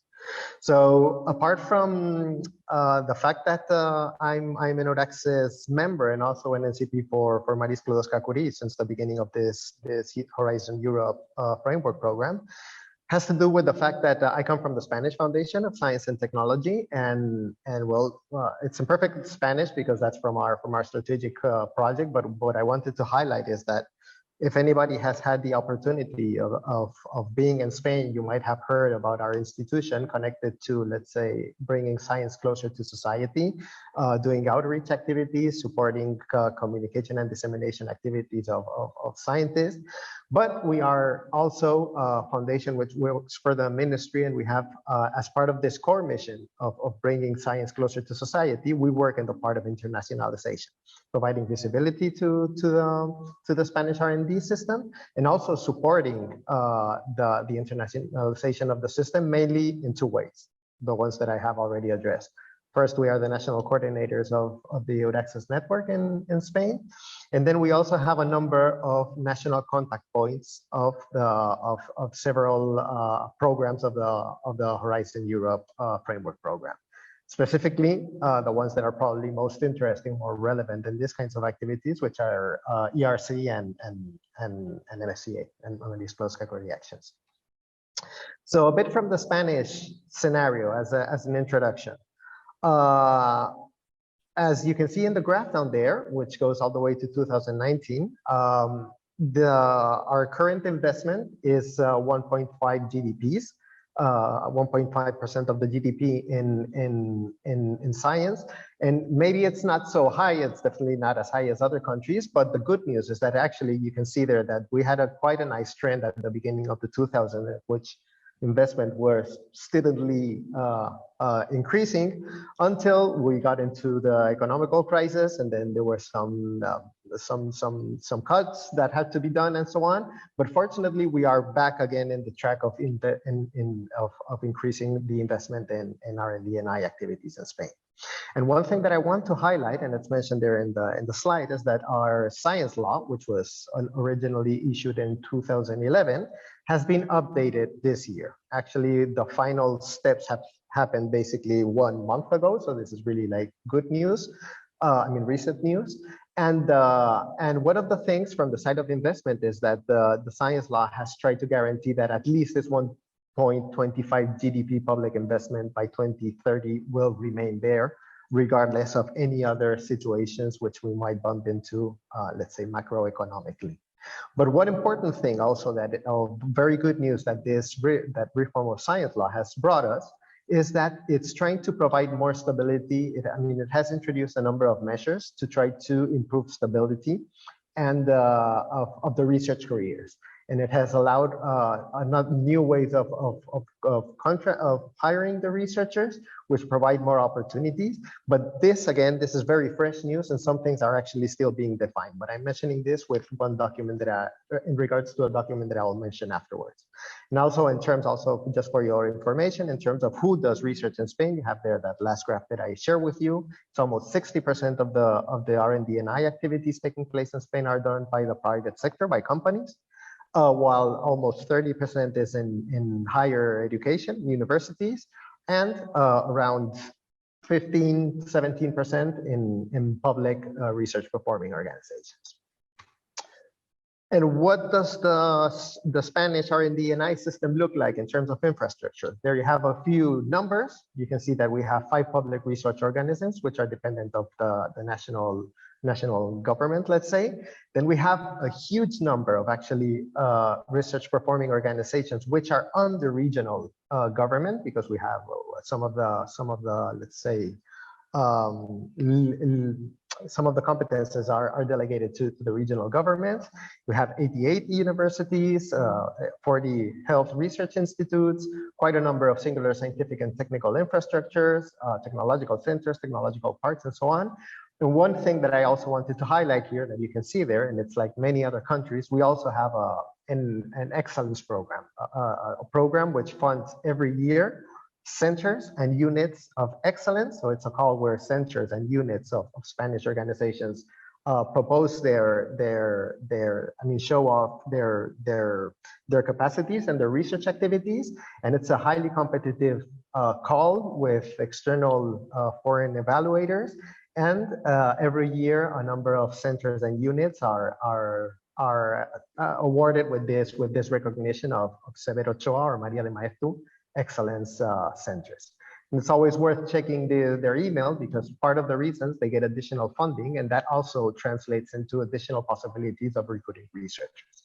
So one link that you should keep in mind for if you're looking for either PhD or postdoctoral opportunities in Spain.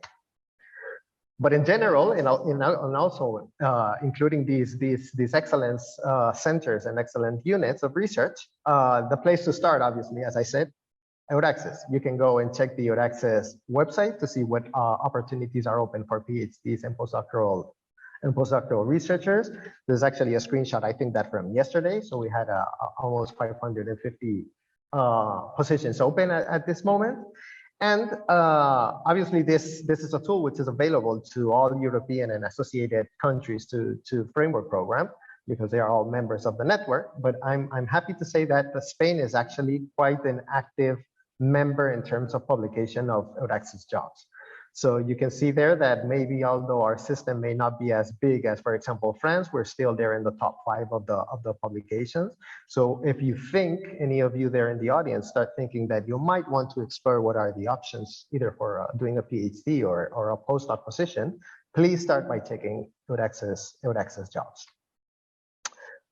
Also, if you find something which is suitable, or simply you want to continue asking about possibilities, I'm also happy to share with you that the national network of the national Euraxess network in Spain is actually quite large and quite active.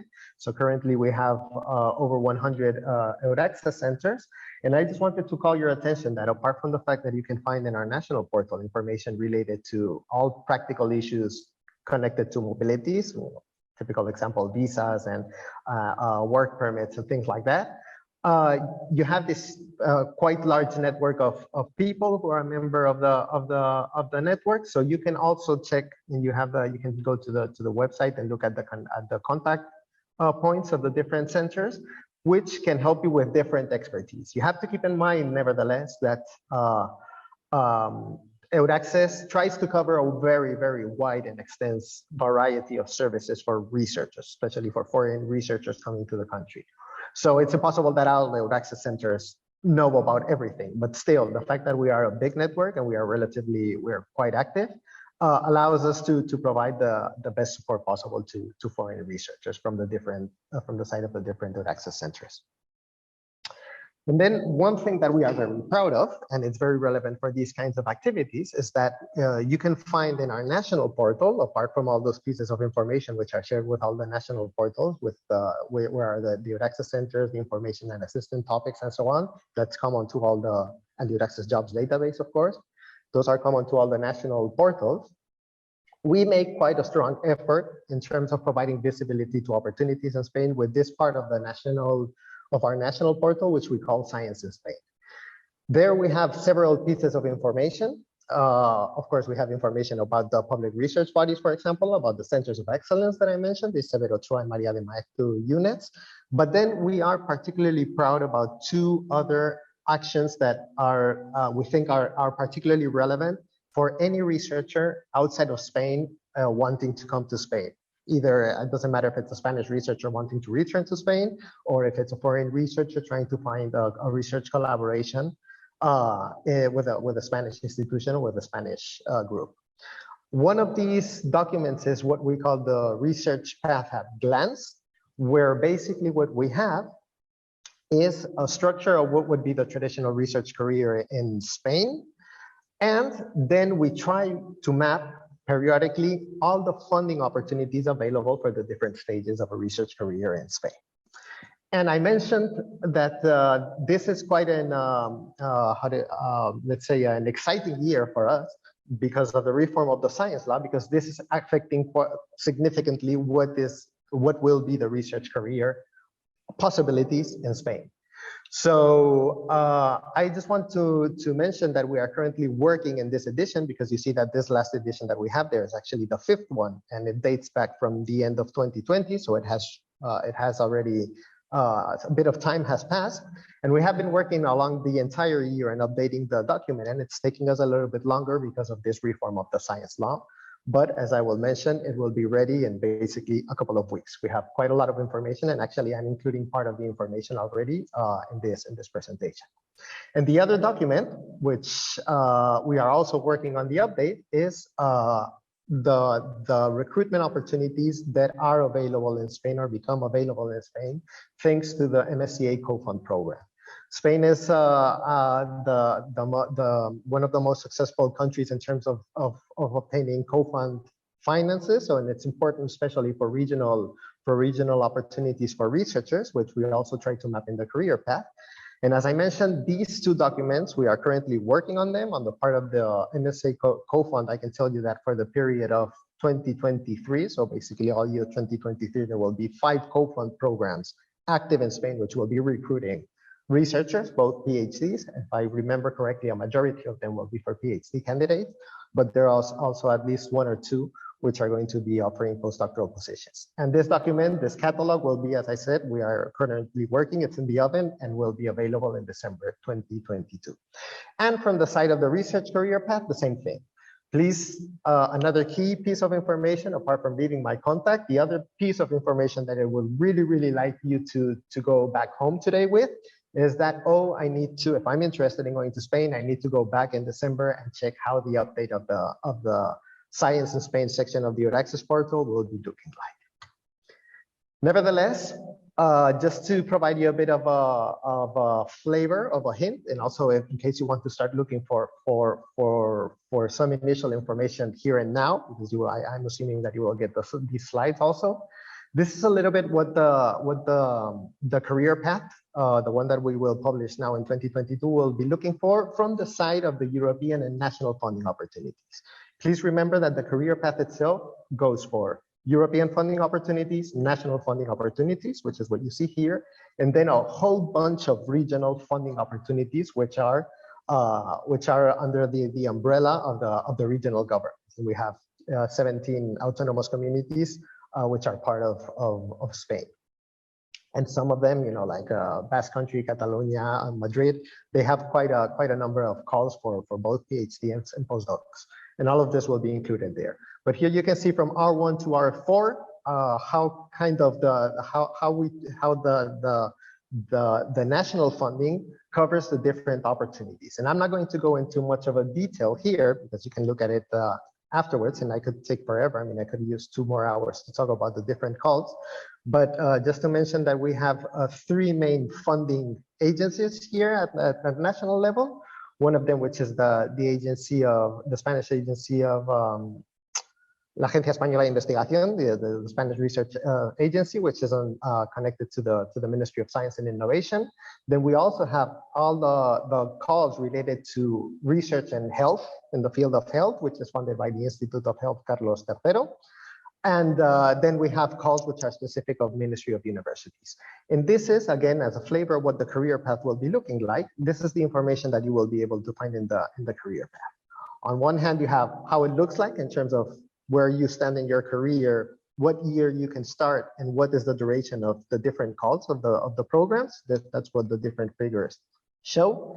And then in the other side, or as additional information, we include and we check for the update all the links with all the relevant information, especially either if the call is already announced or the call of the previous year, where you can get a flavor, first of all, of the dates when the call will be open, also of the requirements, because there are, let's say, generally speaking, two possibilities of actually accessing this funding. One of them is directly requesting or presenting a research project or something like that, a research proposal to the funding agency, one of these three, the Ministry of Science and Innovation, Ministry of Universities, or the Institute of Health, Carlos III. And or the other way around is that these funding agencies actually give the money to the research performing organizations, and you as a researcher will have to interact with the research performing organization. Where do you find this information? In these links that I'm sharing here. And as I said, this is just the flavor of the national funding, which is a little bit more clear. We're getting the final confirmations of what are the regional opportunities which are available right now in Spain. And as I said, give us 2-3 weeks. I was hoping it would be ready for this webinar, but unfortunately it isn't, but it's almost there. And then my last part of the presentation, like in other cases, I just want to reflect a little bit on the opportunity of using MSCA actions, particularly postdoctoral fellowships, as a way to do research and find collaborations in Spain. As you can see there, as initial data from the first call, actually we have had already 2 calls. The 2022 closed in September, but there's still no data. This is from 2021, 1 year ago. You can see that in terms of submission, Spain is very active in terms of requesting and obtaining funding for MSCA postdoctoral fellowships. In terms of success rate, in the case of European fellowships, which may be of European fellowships, it's pretty much in line with the rest of the country, so it's common to the average success rate. But in the case of the global fellowships, at least in this first call of Horizon Europe, Spain has been, or Spanish institutions as hosting institutions, have been slightly more successful than the average success rate in the call. So that might be one thing that might invite you to think about going for a global fellowship in connection with a Spanish institution. And in terms of the organizations of that huge network that I shortly introduced at the beginning of the presentation, you can see there that our largest research performing organization in Spain, which is the FESIC, the National Research Council, which has more than almost 200 research centers in all research fields, is obviously the most successful in terms of obtaining MSCA postdoctoral fellowships. But it's closely followed by some universities which are extremely active, with the University of Granada there at the top, but also quite a number of them, Valladolid and Castilla y León, and quite a number of both universities and research performing organizations in Catalonia and other regions of Spain. So what should you do if you think, okay, maybe this might be what I can do to try to find an opportunity and go for a couple of years to Spain to have a scientific collaboration there? Where can I find opportunities to apply for a postdoctoral fellowship? Because you are probably aware that for applying for a postdoctoral fellowship, this is an individual research project which is presented between a host organization and a researcher. So basically you need to agree with the host organization, with the institution, with the research team, or who will be the supervisor of your research activity, and prepare the proposal together. So where do you find these opportunities? Then once again, I invite you to go back to the Euraxess website, because thanks to the work of my fellow NCP colleagues, Since a couple of years ago, we've been quite active in trying to pass the message to any institution interested in going for a postdoctoral fellowship proposal to offer their expressions of interest through the Euraxess portal, particularly through the hosting offers. So you know that the database of Euraxess, you have jobs, which are specific positions, specific timings, specific salaries, and so on. And then you have the hosting offers, which mostly include these kinds of expressions of interest. We are a research team in the University of Granada, which works in this field, and we're looking for this kind of profile to prepare a project on this topic. Well, when we open we go again on the middle of next year of 2023, and the next round of postdoctoral fellowships are open for presenting proposals.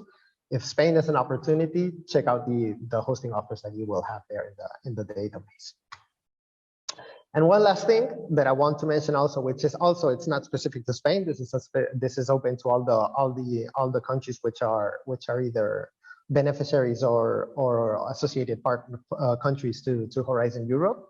As part of a EU-funded project in which we participate as NCPs of Sklodowska-Curie actions, currently we have a very cool matchmaking platform which is available, which you can just go here and now, and it will be active until May at least, but hopefully even more, where anybody, a researcher in particular, can go there, register their profile, the kind of interest, and try to look for potential, for example, supervisors for preparing a postdoctoral fellowship, or any Australian institution or from New Zealand who might be interested in finding a way of collaborating, maybe as an associated partner or similar position in any of the other Sklodowska-Curie actions, like the doctoral networks or the staff exchange. You can also look for potential partners using this platform. So please take some time and go and check it out and see if you can find there some collaborators for your MSCA. And I think that's all from my side. And I hope I didn't overdo it.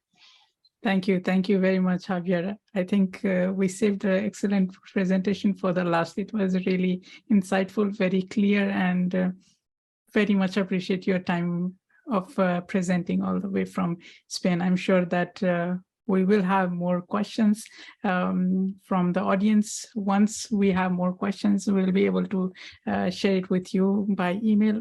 We also welcome the attendees to write directly to Javier if you have questions. Since we are a little bit on time constraint, we will not be able to take any further questions today. I think this brings us to the end of the second day of the European Research Day 2022, Australia and New Zealand. Many thanks to all our amazing speakers for today, and Javier as well for your insight. I'm sure all our attendees found it very insightful. With that, see you again tomorrow at 6 p.m. Australia time, 8 p.m. New Zealand time for day 3 of the ERD, where we focus on collaborative research with Europe. Signing off for today, and thank you very much for joining in. Bye-bye.